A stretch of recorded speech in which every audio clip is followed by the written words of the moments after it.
Hello everyone, welcome to my channel. Today I will show you how to make a necklace with handmade beads. I make the beads out of clay and color it. I have another video how to make beads, handmade beads with clay and color. You can watch that. Today we take the beads. The beads have double side. Blue and black, and we need the lock and plastic wire for organize the necklace and some color plastic beads.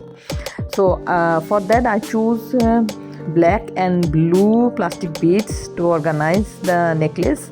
Then it's a match with the beads because my beads have double side. So I'm organizing the black, some of the black plastic beads, and between that I use blue to match it. So my necklace is ready now. So you can see how you can make it with your own choice color. Thank you to watch my video. Enjoy crafting.